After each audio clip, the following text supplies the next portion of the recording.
Sure, I think a couple of cover. Okay.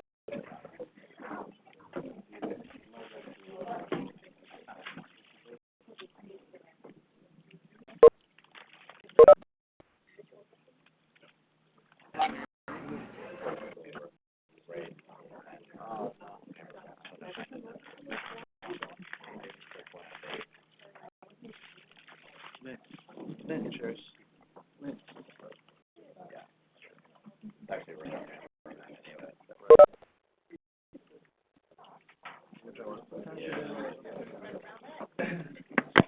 I went to Leo's about this, but it can't have any right.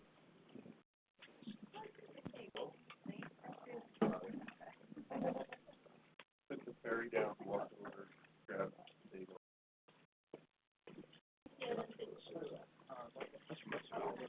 Yeah, you went to this city. Good afternoon, everyone. My name is Jose Rivera, and I am the Executive Director of the New York Metropolitan Transportation Council. Happy to see all of you today, and those of you that are on WebEx. Obviously, we're all here to hear more about planning for automated vehicles. When you hear about it, you almost think about the future and flying cars. But other vehicles are very real and likely become a reality in our everyday lives sooner or later. Today's presentation is part of NYMTC's Regional Trend Series, which provides the public with access to key industry leaders and offers information about trends and developments that are shaping the future of the transportation system.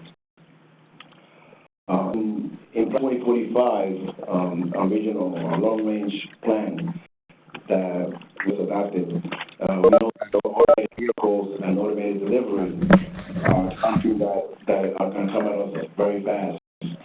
Self-driving cars or autonomous vehicles are becoming a goal for many automakers. Research and guidelines are being set out by transportation agencies. We see demonstrations across the country and in Albany under the leadership of our Governor Cuomo. But implications here are for proper planning in order to ensure that deployment of autonomous vehicles is not a culture shock to those who utilize our transportation system. This afternoon, you will hear from Steve Buckley. He is WSP's Northeast Regional Manager of Planning, Environment, and Traffic. WSP, formerly WSP Parsons Brinckerhoff, is the engineering and professional services firm that works to serve local communities. Steve has over 20 years of experience in transportation, including design, operations, maintenance, planning, programming, and funding. He previously served as General Manager of Transportation from the City of Toronto, where he helped lead a conversation on how North American cities can influence the development of policies for autonomous vehicles to ensure they align with city goals. There are unknown facing transportation officials right now, not just transportation officials, but the public and other key stakeholders. So it's going to present on how regions, transit agencies, and cities can shape the direction of automated vehicle deployment to ensure they align with city and regional goals. So without further ado, Mr. Steve Buckley. Good afternoon, everybody. Once again, my name is Steve Buckley, and I'm with WSP. Formerly, as was mentioned, I was with the City of Toronto, and what really stoked my interest in this topic was dates all the way back to when I was in graduate school, and today was not new. So back in 1997, California actually ran a pilot, and this year I believe it was on I-5 out in the San Diego area. As you can see, the vehicles themselves are bunched together fairly closely, about a half second apart, and this was something that was sort of coming at us. Now, what you see from this photo, though, is the fact that the vehicles, there were two sort of key things that made me skeptical that this would ever come to fruition. First, at the time, a sort of a Frankenstein car of different hardware and software devices were sort of put together. And the second piece that you want to see is that the vehicles are actually being guided by magnets that were embedded in the pavement. And one of the two sort of key issues in my mind at the time, one was how you get through the liability issue of all the various vendors, hardware, software, manufacturers, point fingers at each other when things go wrong, and they will go wrong at some times. The question is, how can we minimize that? The second piece was whether or not government would intertwine itself in the liability of things going wrong if infrastructure failed. So these are two key challenges that made me very skeptical of this sort of coming to fruition.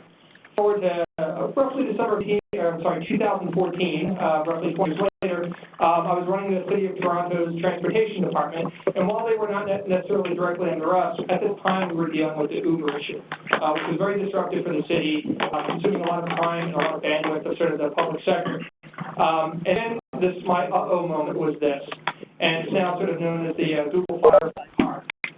And what made me nervous about this was the fact that here at Google, who basically was at the time looking to manufacture the hardware, the software, the vehicle itself, basically my biggest concern was to figure this out one day and all of a sudden dump 10,000 of these on the city streets. And the big piece here was that, once again, it's an organization worth hundreds of billions of dollars that would be one that absorbed the liability issues associated with it. But more importantly, the big piece of this that made me nervous was the fact that it was designed to not be dependent upon public sector infrastructure. It was going to be a fully self-contained autonomous vehicle. That was important was, again, they didn't necessarily need government involvement to help figure this out. So today we'll talk a little bit about the primer on AVs, planning for AVs, some key unknowns that I think are driving how this is unfolding, a little bit about the Toronto experience, and basically an action agenda for cities and regions to consider. So first and foremost, the primer on AVs. I'll take a quick poll here. How many folks are familiar with the 5 levels of automation? Back the group. Okay, so I'll quickly run through them. There's certainly, the SAE set up 5 levels of automation, and as you can think about it, level 0 would be the human-driven vehicle, fully dependent on human operators. Level 1 is known as driver's assistance. This may be something like cruise control. The vehicle itself can take over a function. Level 2 would be partial automation, where you start marrying together multiple functionalities. So you have something like cruise control or active cruise control and lane centering functions that can take partial automation over. And you start getting up in the level 3, 4, and 5, and this is where we start talking about things like automation where the vehicle itself is driving. Level 2 would involve human involvement at some time. Level 4 would be high automation, which would mean that humans would need to be there to take control should things go wrong. And so the holy grail of this is level 5, which is known as full automation. And that vehicle that you think about wouldn't have a steering wheel or brake thing. It basically would be able to drive itself without sort of human intervention. The vehicles themselves, the whole concept here that at least Google's was about self-contained state. The vehicle itself could figure out where it was in the world to be able to navigate it. Basically, most of the systems now come under sort of various types of technologies. One is cameras, 2 is radar, 3 sonar, and 4 might be LiDAR, which is sort of probably the most robust. And LiDAR is probably where I think most of these are going. It's literally shooting 10,000 shots of this environment every second and finally mapping a world, and they're trying to identify things that it's going to avoid. So this is sort of the information that Google produced about what that might look like. Now, this is of AV. First and foremost, however this shakes out, all this technology is going to improve safety. And again, we've gotten really good at improving safety for vehicles, or people in vehicles, where in the past 5 years what we've seen is in cities, we're less successful about protecting people outside of vehicles, and they tend to be vulnerable road users. So all technology, at the end of the day, first and foremost, should create a safety benefit, whether or not we get to level 5 or not. Secondly, the economic benefits of less lost productivity. I think most people would probably say that driving is not necessarily something they enjoy doing. There might be a few people that do, but a lot of people probably would try to avoid spending an hour or 2 each day in a vehicle behind a wheel focused. This is potentially economic productivity benefits. Number 3 is more equitable access for all. Currently, 30% of the population does not have access to mobility through a vehicle. They tend to either be too young, can't get a driver's license, too old, beyond the point where they can drive safely, or permanent disabilities, who basically are to now have not been able to sort of drive vehicles themselves. Roughly 30% of the population. We'll get back to that in a second. Increased travel options. Again, most cities are recognizing that ways we can increase travel options in cities are probably beneficial to sort of the way cities move. Giving people more choices is typically viewed as a positive. The reduced stress of driving. Again, there's often many studies that point to the sort of medical disbenefits of, or the issues relating to stress caused by driving, particularly in congested conditions. Reduce fuel consumption and emissions. Humans are notoriously bad at accelerating and braking, so just having computers do this and take the function over is estimated that you could reduce fuel consumption by anywhere from 10 to 20%, and likewise emissions.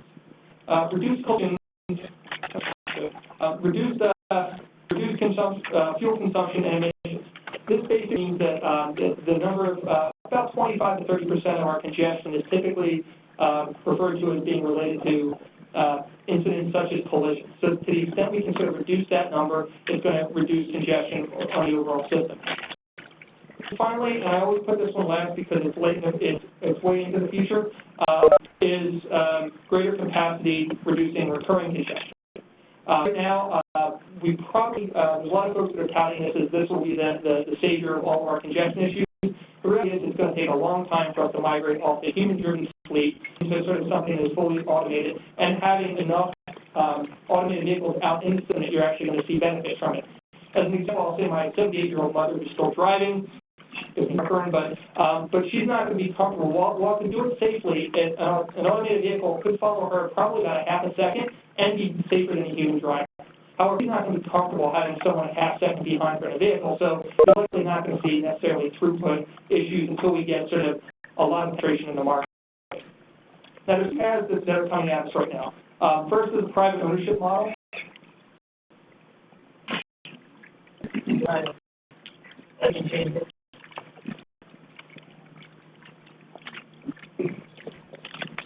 I'm plugging it out, like sort of backing myself up, and of course.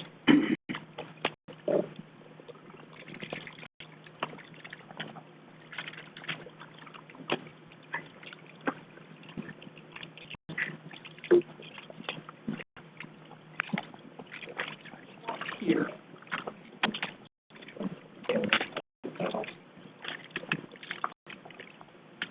While he's here, I'll continue to talk a little bit about it.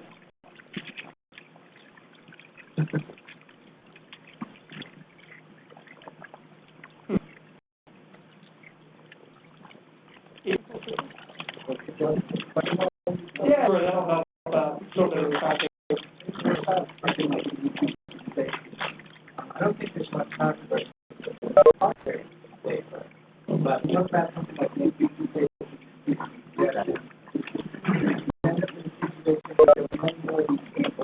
Many more vehicles on the road than are currently on the road.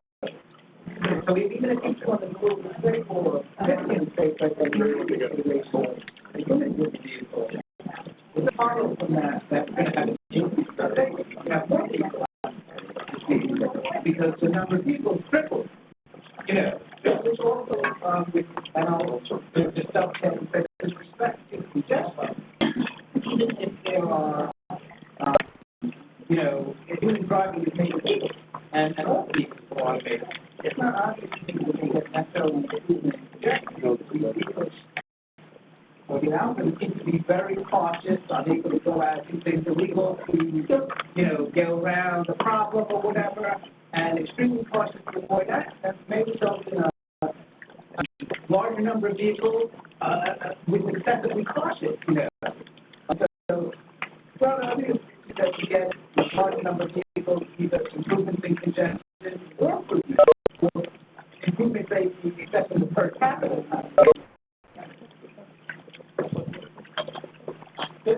Yeah, on the first question, I think about 90% of collisions are human error or human choice.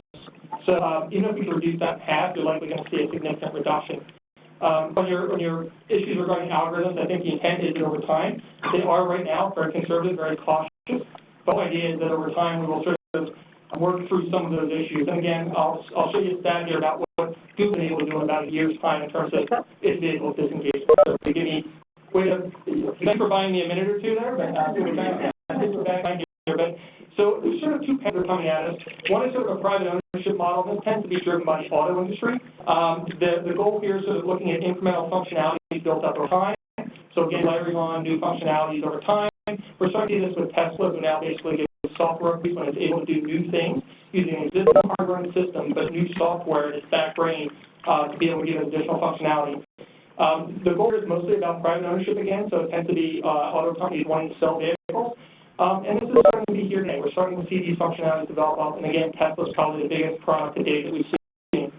The second piece is known as the shared mobility model, and this tends to be driven by technology companies and TNCs, or transport network companies such as Uber and Lyft. Their goal is to jump in many cases to full automation. They want to sort of just get something they can put on the street and not necessarily have to worry about having that human piece associated with it. The goal here is going to be transportation as a service, so sort of like your Netflix or your Spotify. You're not going to own a piece of hardware that's going to provide your transportation infrastructure. You're going to basically lease on a per-use basis.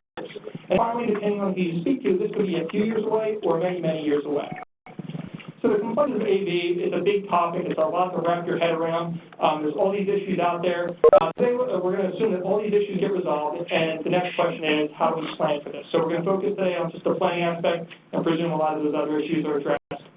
So the way I say it, it's no longer an if, but a when and a how. It's likely to be very, very disruptive. Again, many cities are sort of reeling from the fact that the TNCs have been fairly disruptive. Imagine that those things tend to be about 2 to 3% of in urban areas, in the most sort of optimistic scenarios. Imagine now when 10, 20, 30% of these trips could be done by mobility as a service vehicles. Over time, it's going to transform mobility as we know it, and it's not going to impact how we design and build and operate roads, but likely all aspects of our transportation system. As we were going through this, we started looking at the things that are sort of, at least from a transportation plan, what likely changes are we going to see from this? Due to the fact that now you have perhaps a larger segment of the population that can access mobility for vehicles, we're likely going to see increases in trip making.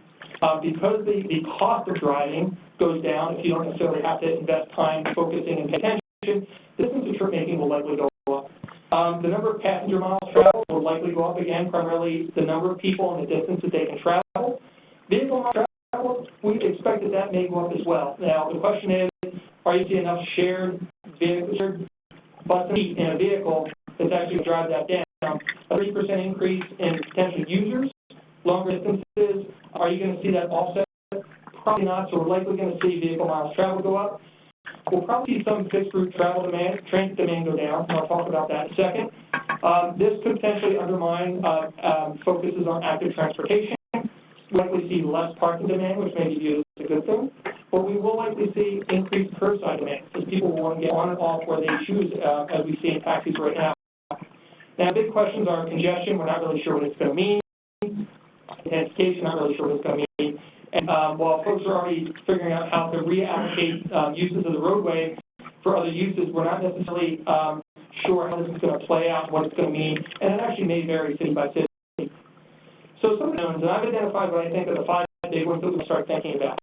I'll talk today by saying I am not an expert in autonomous vehicles. I'm an engineer, civil engineer turned planner, and my goal about raising these is simply to get more people thinking about this. Anyone who says they have this figured out is probably not being truthful to you. I don't necessarily have it figured out. I have formed my own opinions, but a lot of it is about simply getting more people thinking about how we can not only prepare for it, but plan for it. So these 5 unknowns that I've identified: speed of technological advancement, economics, public acceptance, political support, and a market share model.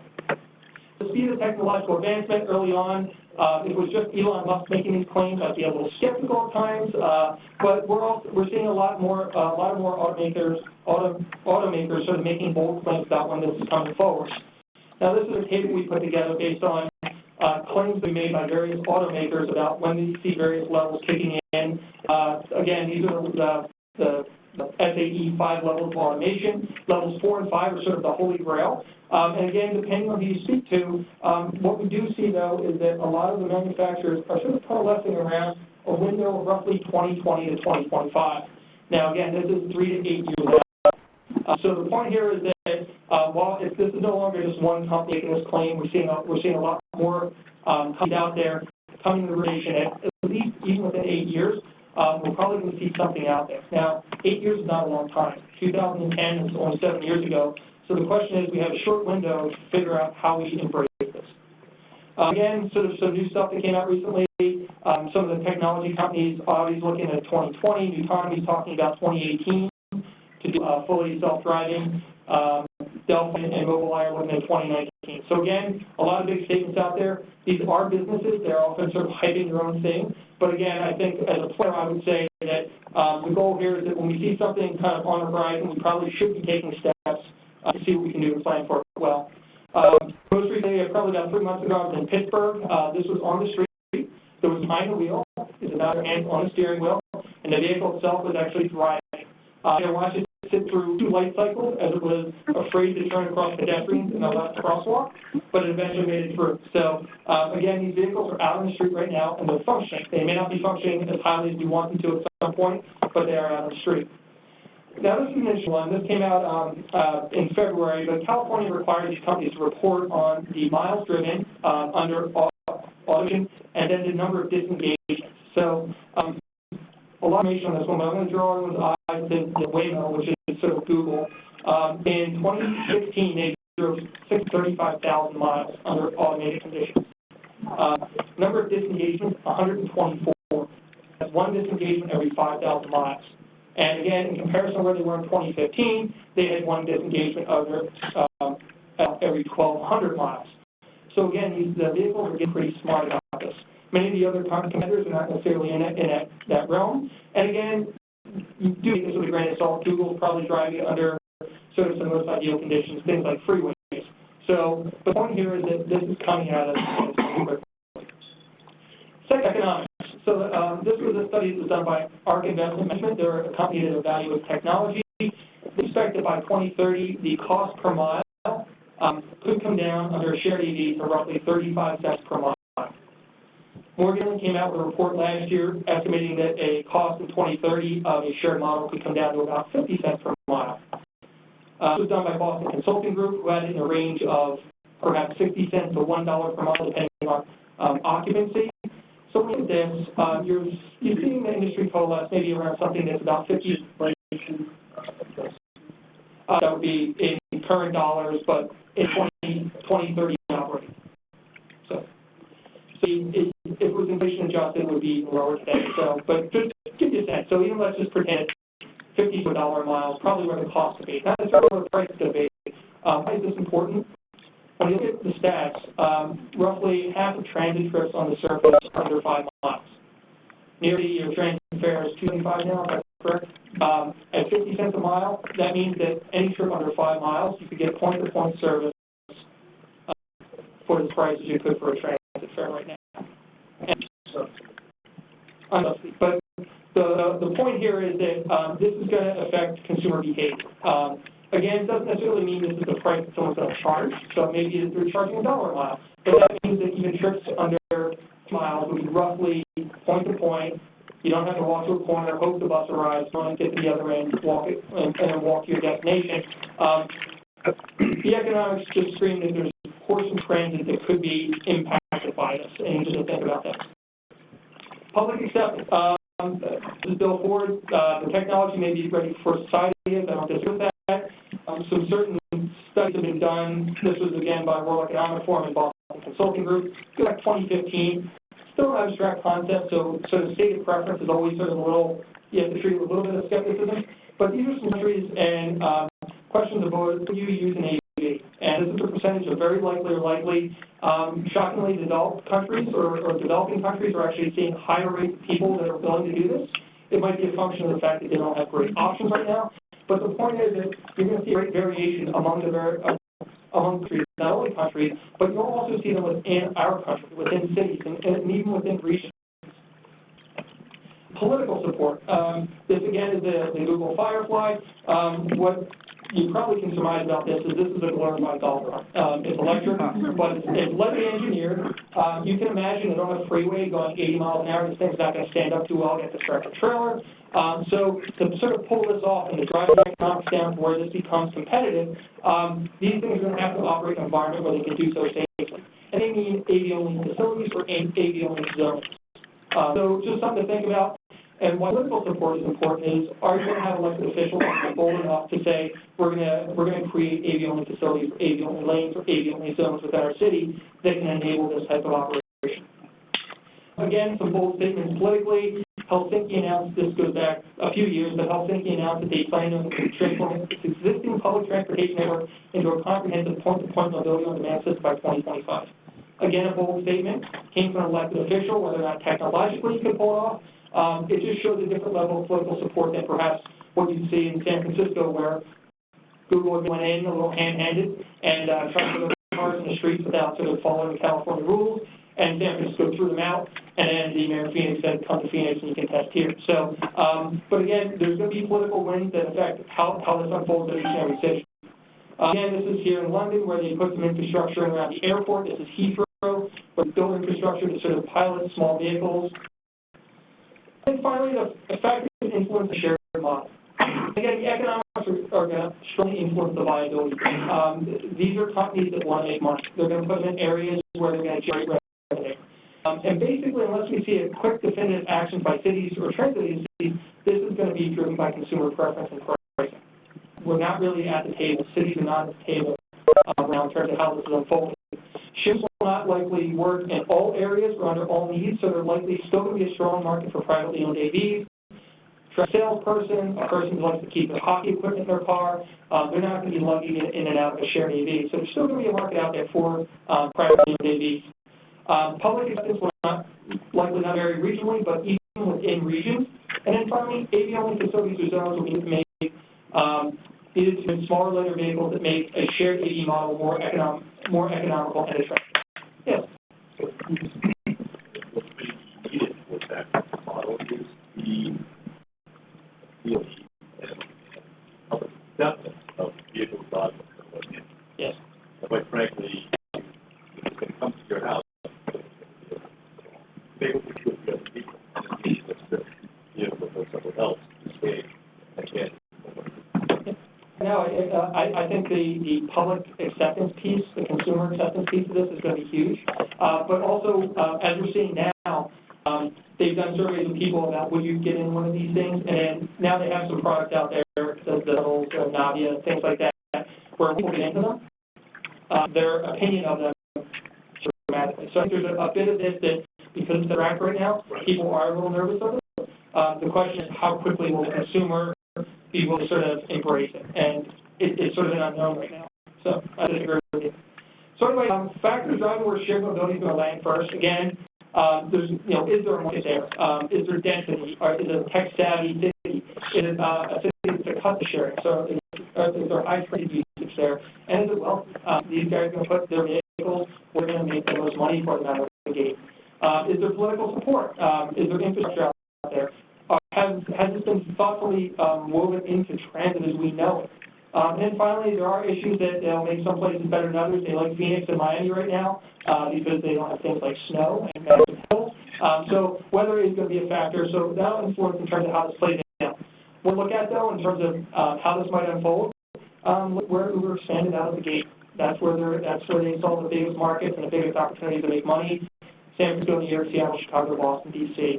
They were the first cities that went into. I suspect you're going to see something like this. If someone figures this out, they'll be in the market. They're going to go after it right away. Again, with all these key unknowns, how do we plan? So the challenges right now that we're facing, I think, in these shaping policy is that it's currently driven by the market. And again, to be honest with you, as a person who's on the public sector, we weren't at the table. Most regions, cities, and transit agencies aren't at the table. It's a complex issue with a lot of moving parts and unknowns. It makes it difficult for us to educate or advise our elected officials. They're saying, well, how's this going to play out? And right now, we're all seeing each other sort of and to make everyone better, everyone's staring at each other blankly right now. No one knows how this is going to play out. And finally, we're currently lacking some of the methods and tools to help us better inform the discussion. So, if you're a planning agency here, we don't have models for this. We don't know how it's going to train trip making. We have no basis for this. So we're going into sort of an area that's sort of full of unknown source right now. One piece of worry to think about, not think about, areas that you as a city or region really focus on, you probably don't need to worry about things like safety procedures. You want to be at the table. You don't necessarily worry about them too much. Communications security, these are all elements that are important to this, but I think there's elements here that we want to focus on more as cities and regions. I'll make these slides available for you guys later, so I'll dive into the key issues here. But the point is there's going to be elements that are more important for cities and regions and transit agencies, and elements you probably shouldn't spend a lot of time on because either the industry, states, or feds are going to help figure them out. Now, approaches regions can take here. We can try to actively discourage it, and there are some locations that are sort of treating this as something they don't want to embrace. They can look to prohibit or restrict AVs or transportation as a service. Probably a winning proposition, to be honest with you. This seems to have a full head of steam, sort of globally, so it's probably the way it's going to, we're probably going to see it sort of unfold in some way. Most cities are sort of in a wait-and-see mode.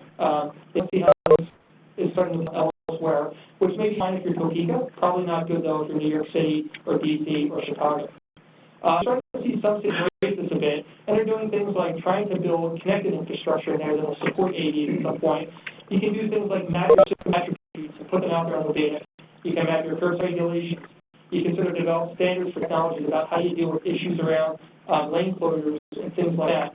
And then we are starting to see cities now that are looking to do things like pilots or demonstration projects, contemplating AV-only facilities or contemplating AV-only zones. Transit agencies, same sort of thing. There's a range of sort of ways you can sort of treat this. Again, a lot of transit agencies I spoke to probably last year, the first reaction is it's never going to happen. I think that's a little naive. So I'm just encouraging them to engage in a conversation and start thinking through how they deal with it. You can sort of take a laissez-faire approach and let them do their thing and let them do our thing.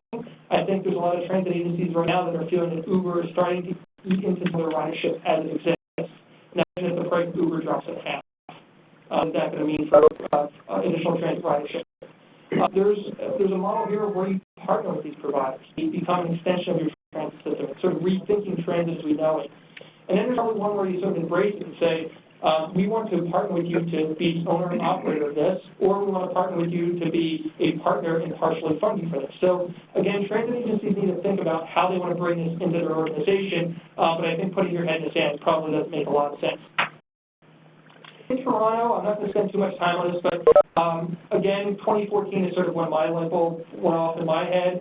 We started creating a working group in Toronto about 2015. So we hosted an interdivisional workshop. We brought in a wide swath of city divisions. Basically, many of them were saying, why am I here out of the gate? But as we got into the conversation, AVs are not necessarily a transportation issue. Probably not the most, but this is going to touch all aspects of how cities are designed and operate. We ended up getting senior management team to buy into it and basically had them endorse a working group that out of the gate transportation oversaw, but we were basically facilitating. We did a white paper called Driving Changes, and I'll send you a link to it at the end. It's a little dated at this point, but it was simply talking about all the different ways that this is going to affect a city, and in our case it was Toronto, including numbers that made it a little bit more real. As we got into 2016, we started doing stakeholder working groups where we got a bunch of our partners thinking about this. Again, my motto has been more people at the table thinking about this is probably going to end up taking us to a better place than just one or two people trying to sort of shape this. And we're starting to see some momentum now. So organizations like NACDO came out with a policy statement. We created an interdivisional AV working group. We created a work plan. We started doing things like saying to the public to figure out where their heads around this. And we did it with a partner, an academic partner, who was trying to develop a model that tried to reflect the regional nature and regional preferences that we were seeing. This is the report. Again, you can Google it. It's called Driving Changes. And then we looked at three scenarios. One where ownership-led, one where shared-led, and one where we think that the most likely you have sort of a mixed world around this. We sort of went through an exercise of saying these are all the aspects that we thought it could touch, and green represented positives for us and red represented negatives. And we just looked at those three scenarios sort of crudely and said, which one do we think works best for us? We landed on in Toronto, and again, it doesn't necessarily mean everyone is going to land on the same piece, was that we felt their model made more sense for a city like Toronto. This was the working group we created, again, Transportation Economic Development, City Planning, the Transit Organization. Licensing and Standards oversees our taxis, police services, how you can enforce this, parking authority, parking enforcement, fleet revenue. Some of the, I'll say, the ones that we invited and didn't think we acted until we had some conversations, Facilities Commission, Employment Services, and Aging were some of the ones that were most interested in this because they craft how they needed to serve their constituents, and they didn't necessarily really factor this in. And the piece was our Transportation Employment Services, they, as part of the job training program, they were training a lot of their people coming in to be drivers. And it is a fairly low skill, high wage job. And what they came to the realization was, maybe this isn't the recipe for creating jobs for the future. And that was something I hadn't really thought of, but it was interesting to hear from them. But it sort of, I think, highlights how this is touching a lot more areas than simply transportation. So, sadly, it's about a year, but earlier we framed this as how do we prepare for AVs? And then a year into it, we said, well, why are we simply reacting to this? It's a technology, and the purpose of technology is to increase the quality of life, improve quality of life. I was very much infatuated with the technology, and that was sort of the technology tail wagging, sort of the $8 billion. And we stepped back and said, well, what are the goals we're trying to achieve? And actually, we had city goals and regional goals. And then how is the technology that help us achieve those goals? So it was a very moment for me, because it sort of flipped the question around and said, why are we so reacting to this? And what can we do to help shape it? So again, I would encourage folks to do that. Run it through the lens of this is just simply a technology. How do we use it? How do we harness it to make it better and make our city better? And that's where we landed with a direct vision statement, trying to harness the potential of AVs that was create the city that we want. We did a work plan, which is sort of being publicly released soon. And the key pieces in there were leadership engagement, preparation, and integration. And again, these are sort of chapters probably any plan could have in it, about some of the key steps you can take out of the gate, not a risk. It's about sort of bringing people together and educating. It's about taking some foundational steps that can help you prepare for this. And then finally, figuring out the touch points with other organizations where it can impact that as well. We did I'm not going to dwell on this, but we did a survey of the regional residents with our arts planning organization about their feelings around AVs. This sort of highlighted differences in different parts of the region. So again, some agencies were very supportive. In the 50% range of the city of Toronto, would you be willing to travel further to work? People said yes, we would. People in other areas said no. How do we respond to this? Should we be actively encouraging? This is by age. The blue was the younger folks, the gray was the older folks. As you can see, younger folks are a little bit more about actively encouraging, and then others, and they were also the same group that was actively discouraged, the highest actively discouraging. And then would you support investment, encourage, to encourage, support, or regulate AVs? So investment, again, the young folks tend to be a little bit more supportive of it, and the older folks tended to not be. Also partnered with the university to help us do sort of some scenario planning. It was a sort of a safe space where they could run with it, and it didn't involve government, so they could sort of dream a little bit different than we could. But ultimately, we got back to, how can we use scenario planning to help us think this through a little bit more? And a key piece of this is mobility as a service, which many planners seem to think is sort of our savior out of this. I would sort of challenge that a bit. It's sort of, rail mobility as a service is currently presumed to be a private model. It's being driven by companies such as Uber, Lyft, and Google, who are going to be doing this on their own unless we sort of figure out a way to engage them. It's often touted as a first and last mile solution, but again, they're going to put these vehicles in locations that they're going to be high earning potential for companies. They're going to look for high turnover, putting them at a location where they're going to run 2 trips in the morning to a train station and 2 trips at night isn't going to be the highest and best place for these. So I guess that's really how they're going to be used. They're going to be focused on catering to consumer demand. Who's going to be willing to pay the most, and where can we get that highest revenue? And they're going to be deployed where they generate the most profit. And that may be that they're deployed in portions of the city, and then they move to another city before they expand in their city. So, these are the sort of complexities about the mobility as a service that I think everyone needs to be thinking about. In New York, I drew this crudely, you can probably train right up here, but you can think about it this way. What would a market for a highly viable mobility service model? You can think Manhattan would be, Brooklyn, Queens, sections of it perhaps, the Bronx, maybe we'll go in those areas. What might be sort of the next area for a viable mobility as a service area? Perhaps a little bit further out, maybe a little bit further into Brooklyn and Queens and the Bronx, and into the around Newark, and then what might be transit supported mass service.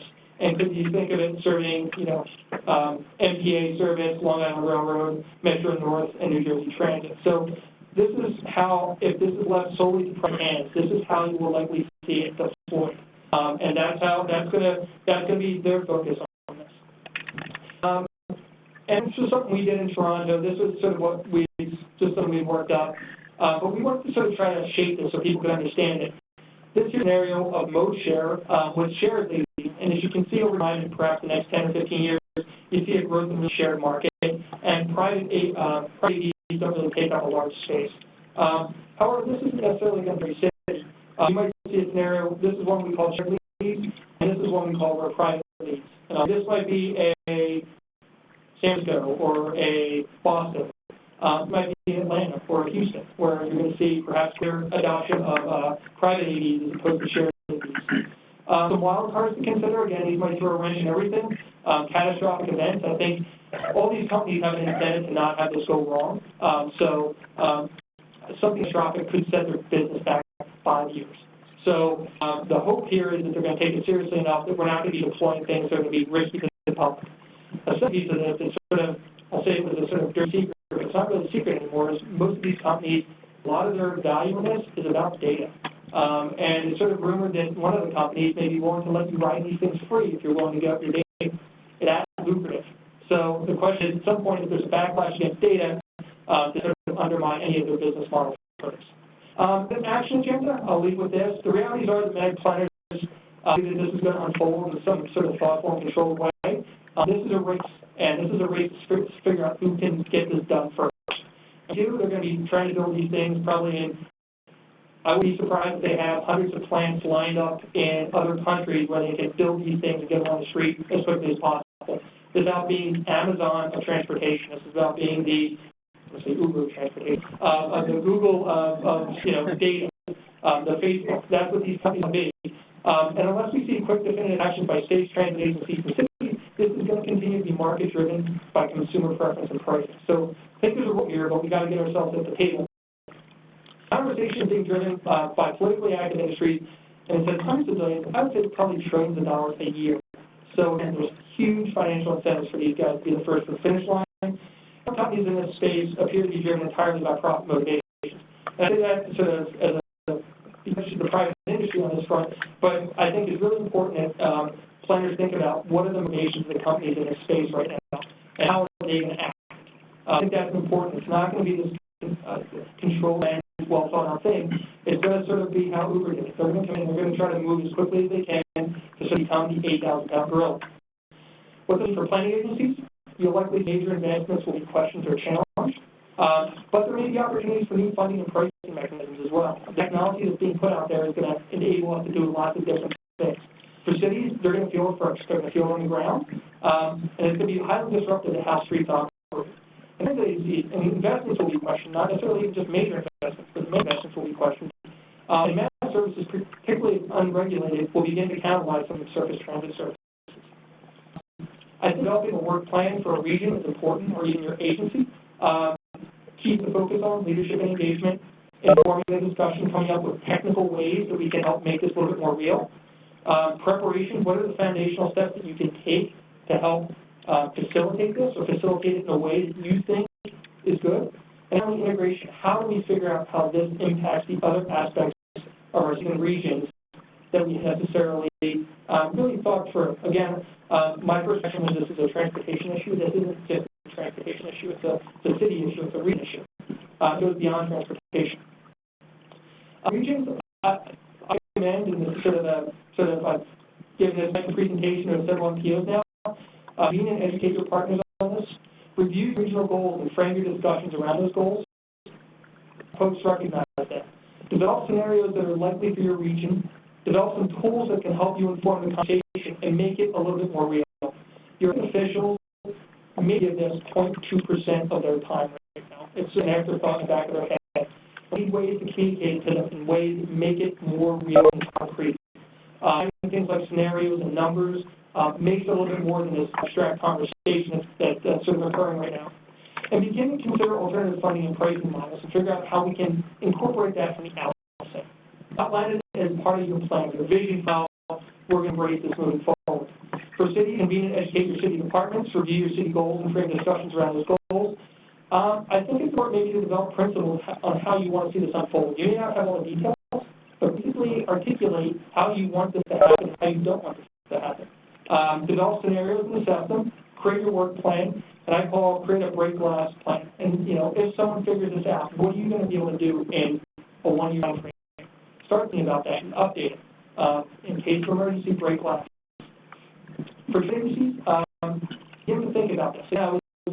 I was pretty bothered by the number of transit agencies that were just very dismissive of this. They're probably the ones that may be most impacted by this. And we don't want to see them go in sort of some funding death spiral if 10, 20% of the ridership start getting shaved off.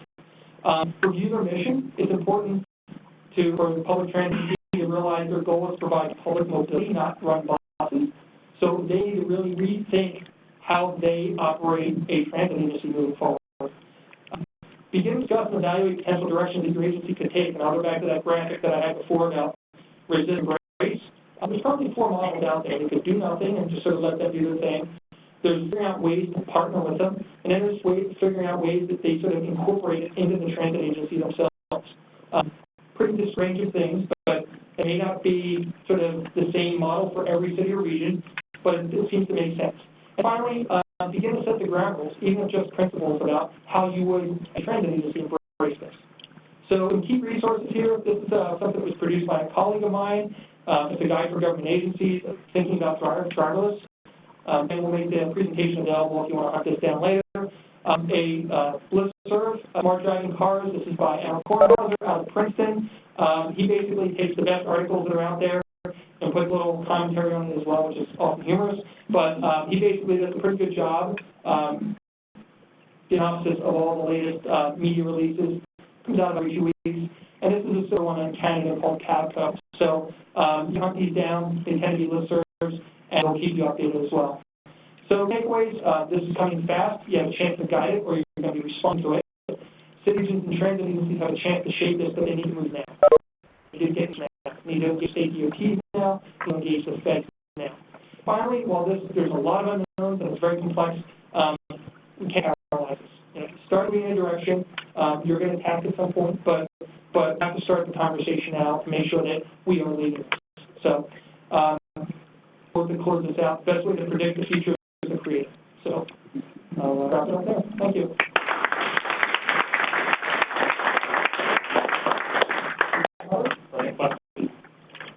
This is the best part here. I don't have all the answers here, but even the conversation, absolutely. Given that this is coming in, say, 3 years, Hi. Given that this is coming in, say, 3 or 4 years, and that New York is definitely a target destination for these companies, how would you rate or rank city and the state's agencies' preparedness for the future? In fairness to them, no one's, I think some of the best cities I think are getting ahead of us. New York is thinking about it. San Francisco is thinking about it. LA is thinking about it. Toronto is thinking about it. Boston, and again, you know, they've at least put together a conversation. Most of the organizations have working groups of some sort.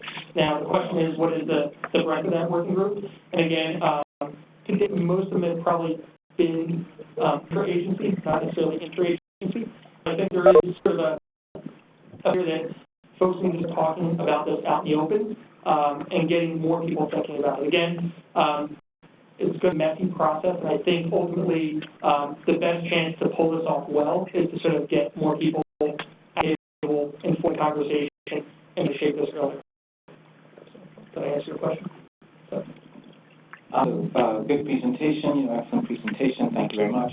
My question, you sort of nodded to it a little bit during your presentation, but you didn't make totally clear that, there's a tremendous number of people employed as drivers, including long-haul truck drivers and people in urban areas driving liveries and smaller trucks.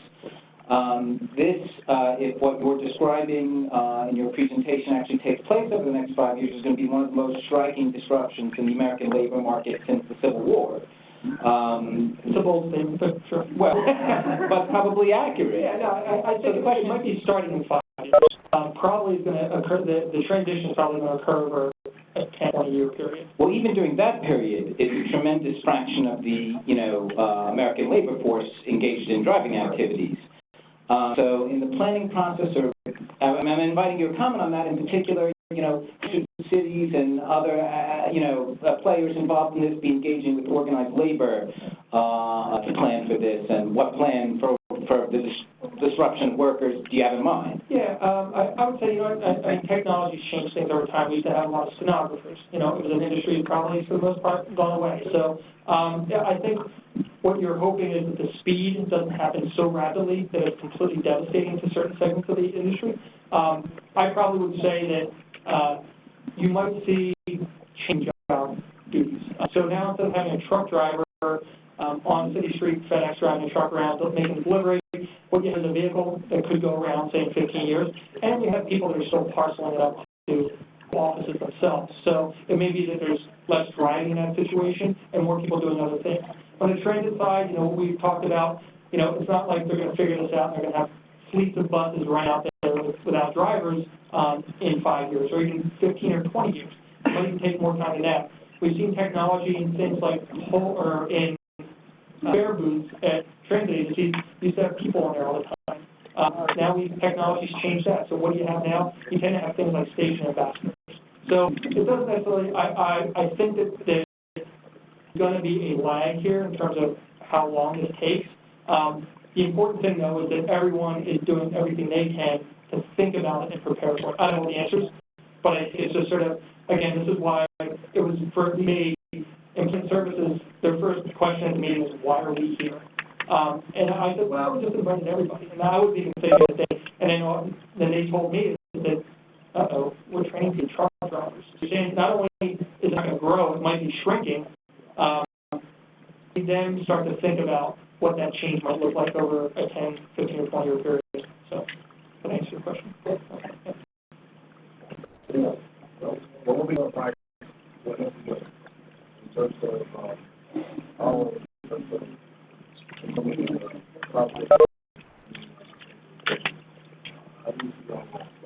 It's hard right now because, like I said, this is abstract. It's sort of like it's here, it's there. You're hearing speculation about what it's going to be, and I'm not really sure. Like I said, it's going to be very different in Omaha than it is in San Francisco. So I think the first thing you can do is sort of be following the conversation, and what we're seeing over time is that the numbers changing, the field goal is moving a little bit, but at least if you keep folks informed about the changes that you're seeing, it may be you think you're heading this direction, and all of a sudden things change, and you go in that direction. But it beats being back at square one here, but at least bringing folks along to the conversation in some way, shape, or form is going to make them more informed, because at some point you will be asked, hey, should we be making this $2 billion investment?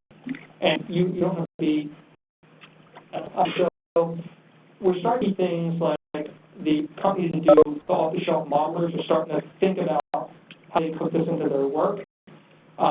And how they try to model this. Now, again, it's going to be a crapshoot about where it goes.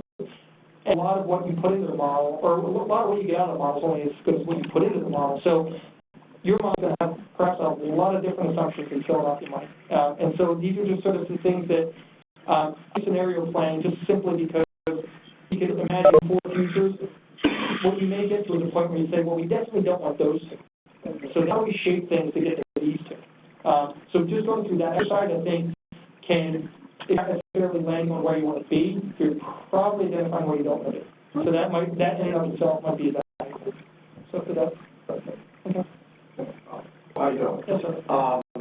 Trying to echoing what the gentleman said here about New York being a target. Yes. We have to also, this is a target for terrorism. It seems like the government is just kind of like, well, we'll see what happens, and this is all being driven by the industry. If the government or the industry or anybody putting any kind of safeguards in place where these vehicles cannot be or something and it's driven into a crowd, and you know, people being killed or anything like that? I think, and again, folks will probably issue with me on this, I think the companies that are leading this recognize the seriousness of this, and are taking it extremely seriously. Now, am I going to get into an autonomous vehicle by two teenagers that did one in their garage? Maybe not. But I think the companies like Uber and Google are looking at this stuff seriously. And, you know, this is where Survive mixed feelings on this is, and this is sort of the country that the cities are facing. We make sure these things are safe, and not just not throwing them out in the street where they're unsafe. But there's a piece of this too that right now we're seeing 40,000 fatalities every year. And we don't give a chance for this technology to advance. They're complicit in those 40,000 occurring every year as well. If we think we can improve that, we need to sort of take some managed risk and figure out how we let that move forward, so that we can get that number down. You know, even if we have it, that's 20,000 lives a year. That's a huge number. So I think that on the security side, I'm not a security expert, but I think that on the security side, there is sort of, these guys recognize the risk of things are potentially wrong, and I think they're treating it seriously. There's whole conferences dedicated to this stuff right now. I would say, I'm not simply saying that the industry is going to solve this. I think government needs to be at the table, making sure they're doing all the right things. And we're doing things like working with them to test them in environments where they're progressively given more leeway. But ultimately, though, I'm very vested interest in making this work. I mean, I don't want to get into a car and cars last week just ran off the road. So, you got to understand their profit moves and their goal to be out there. But I do think it's in their best interest of getting it right. So, not sure I fully answered your question, but I'm not anyone in the room, social security experts here. I wanted to discuss the nonchalance that we're seeing by different agencies, and I also wanted to discuss more in depth how current TNC regulations are going to relate to AV regulations.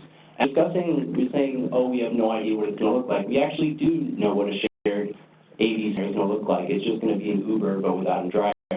And so, if we look at the current scenario, the wait and see scenario, we're seeing, as you showed on your map, that it's in Manhattan, it's along the East River in Brooklyn. I just made that up for the record. That was not granted anything other than my sort of, just to give a lesser. Well, to give credit to that is what the data is showing exactly. And similarly, you're sort of saying we're wondering if shared AVs could hurt public transportation. We have seen, it's been proven that current TNCs are taking away from public transportation. So ridership is down, bus ridership is down. We have seen TNC rides exceed taxi rides. That we have reached that threshold. So it's sort of like we're discussing what's going to happen, what's going to happen. What's happening is right in front of us. So what I'm wondering is we've seen lobbying power of Uber and how it sort of bullied local politics. And I'm wondering how we're going to control shared AVs or AV companies. Now it's an even bigger, it's going to be a much larger market. And so sort of, in the meantime, I think what we should be focusing on is TNC regulations because of how similar it's going to be. So if we use that as a proxy, it's going to tell us a lot. So I think that right now my answer is say, what should our local politicians be doing? I would say we should be focusing on TNCs because this is the most logical connection to the future. And right now, I don't agree with you in any way, shape, or form there. I think right now, you know, the presence of TNCs, there are vehicles stopping in travel lanes, or stopping at rush hour, they're picking up, dropping off where they want. And that's probably not going to get better. I mean, unless we start figuring out ways to cook in how these things have to perform. And another piece of this, too, is that imagine more trips out there. Imagine we're not seeing improvements in capacity. Imagine, I think we complain right now about single occupancy vehicles. Imagine we're going to be zero occupancy vehicles. And it can be out running around. So this is where I think you have a mechanism, the fact that all these things are so technology-enabled, you can think about prices. If you want to drive a ZOV out there, we're going to do $1 a mile as just your tax, your congestion charge, whatever it may be. there's one in it, two occupants in it, that price might come down. But there are the tools that I think you have at your disposal, functionally rethinking and maybe stripping down, but getting the core pieces of your tax regulations placed onto TNC. I mean, at the end of the day, taxis, we put taxi regulations in place, and they probably got a little bit needed to be, but it's about public safety, about ensuring quality, it's about ensuring equitable service, and ensuring that consumers don't get gaps. Sort of conceded the gouging piece by the surge pricing. So they sort of broke the model, but that was sort of the basic pieces of taxi regulation. And the question is, do we want to change that to make sure that we get better outcomes? I think that's an opportunity in front of us. Mike Murphy, you can figure how I'm going to go on this. You had a graph up before where you showed an increase in VMT, an increase in passenger mile traveled, and showed a reduction in parking demand. But if I'm not incorrect, I thought I saw that curbside parking would be increasing. Curbside demands. Curbside demand would increase. Yes. Now, here we are in New York City.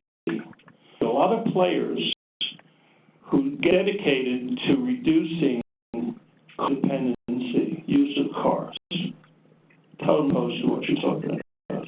Number two, DOT is on a kick eliminating curbside parking, in bike lanes along the curbs, putting in bus lanes along the curbs, and just taking away parking because they will screw around with drivers until backlash hits and they have to reverse themselves. How do you, cities will be hit first on this. How do you foresee the conflict of reality versus somebody's dream of a carless future? I think one piece here we want to think about is if you had all of a sudden 3 times as many, and just as a proxy for New York, imagine prices be cheaper for cabs and cab demand going up. Having twice as many people out of cabs as they do right now, and the way that operates, where they're typically stopping the travel lane. We may want to really rethink what that looks like. Maybe that we have pickup and loading zones that are literally full city blocks. Is there anybody from New York City DOT in the room, and are they listening? Yeah, I've had some conversations with them, informal conversations, but again, I mean, there's a piece of this that you don't necessarily plan for a future when we don't really know how the future is going to unfold right now. I mean, I think that this is the general sense. And at the end of the day, there's maybe a 10 or 20% chance that this never comes to fruition, the level 5. It could be, maybe that price never goes down. But as a player, my general reaction is, it looks pretty likely we should be trying to at least plan for it. So you could say Toronto, or wherever it was, you're setting traffic to light because the pedestrian pool of, why did the pedestrian decide to resave it? By just continuously crossing the street at a major intersection. I have a joke on this one. I'm from Philadelphia where jaywalking is like a right. And right now, you don't jaywalk because there's a threat that person is going to run you over. And if I knew that every vehicle is going to stop, why are we using crosswalks? There are some operational issues that I think, things police officers with traffic, with AVs, how do the vehicles know how to take cues we as humans maybe pick up right now? There's questions about how all that plays out in the future, but no, there are some real operational issues, and there's videos out there. There's no need for a traffic light again. I don't buy that at all. They show vehicles doing circles in the intersection and flying off. In cities where we have lots of pedestrians, that's just the social contract that we made here is that we're going to all agree to this light system that's going to try to keep us safer. It's going to give us all reasonable right of way. And it's like I don't see that going on. So. Steve, I'm Jan Peterson. I'm probably your doppelganger. I'm with Dury and also the regional manager for the Northeast. I've also spoken on mobility system and autonomous vehicles in London and at the recent IBTA conference. One of the key things in my presentation a paper done by Larry Page, actually former VP for GM, and he did a study at Columbia, the York Institute, and they looked at regional mobility in 3 cities. Michigan, an ecosystem city of 50,000, Florida, and Manhattan. And what they identified was that summit a vehicle within a minute to 2 from anywhere in any of these communities. And that was with a population of vehicles that was 1/5 of the current population. So as someone who's lived in Manhattan, lived in Brooklyn, and come home and tried to park a car late at night and found that absolutely frustrating, I see a tremendous number of residents of New York, should this come to fruition, of seeing vehicles no longer owning them, and a huge depopulation, de-automization of the city. And that leads to the potential for greatly increased freeing of curb space throughout the entire city. The TNCs we're going to need are actually, and this is where planning actually comes in, is a conversation with communities and planners on a few strategic locations where they can stage vehicles. Their driverless cars can go back to after dropping somebody off, ready, and known by modeling and analysis and, history of the last 2-3 years, et cetera, as you're going forward, where they can put their vehicles in order that you can get that 1-minute pickup. And that model gives an opportunity actually to radically reform the city streets, and we're actually able to do with it. So it could be public spaces, public parks, etc., streets all on the Upper West Side, Upper East Side, all throughout Queens, Brooklyn, etc., de-automatized, and a very different future, a very different kind of community perspective. I think in the future, I guess my question is, who's running these? Think about Wall Street. Yeah. Think about the rise of the telecoms and the cable companies. Wall Street is going to basically chip this down to 5 or 7, maybe nationally, and a similar effect also having on the freight side. And those companies will be essentially competing with each other and make code sharing across the country, whatever the case. But at the end of the day, they have the responsibility to provide. They also are making billions, trillions. And indeed, actually start coming back to the communities, the planning aspects of the communities, and saying, hey, we have dollars to invest. Your levee roads are killing our cars. It's actually cheaper for us to invest in better roads for you. If the process is broken, we want to help expedite it. Put private industry to the task, and government maybe get out of the way or become a better partner. A variety of things are actually going to pop up. Yeah, now, the thing is, if I'm out 20 miles from here, why would is it going to put a car there? Sure. I live in South Orange as an example. And 10, 15 miles away at the train station. But why are you going to put a vehicle out there if I can't make money on it? Okay, well, here's another one. Because they know so much about their customers. They actually know in your town, which you never could know, that there be 25 people that are working within 10 minutes where you actually work. And so they're in a position to be able to create carpooling, a thing, the holy grail of transportation, which we never do because government trying to do was too intrusive. And you and I, we only conversations could we actually ever identify anybody in our neighborhood. So these kinds of revolutions are coming to pass, and it's going to really transform both the business model and the like. I just think that it's going to be 20 years before, once it takes hold, it's going to be 20 years before you see that. And there's certainly parts that Google's not going to, I'm not going to put a $30,000 car out there for 3 rides a day. So there's going to be parts of the society where you're not going to get that. There's going to be people who don't want to share a car. There is people, and we've had these conversations every night, but not everyone is. And so I think that it's not going to be this shared world where everyone's getting it and everyone's good. And these guys, they're priced for profit maximization. Right now, unless you put regulations in, they're priced to make the most money, not necessarily for society.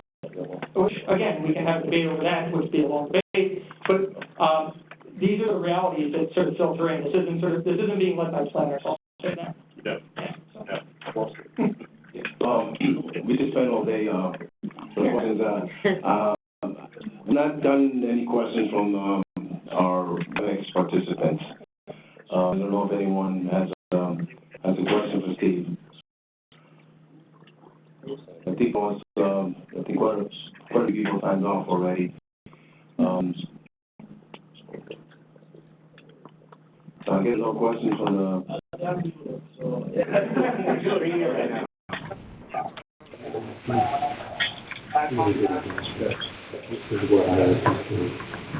My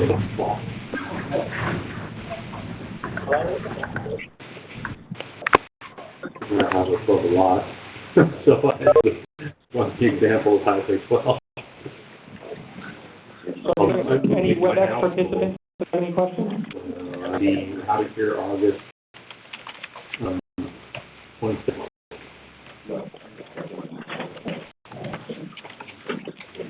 Well, everyone for coming in today, and all of you on the WebEx, thank you for joining us.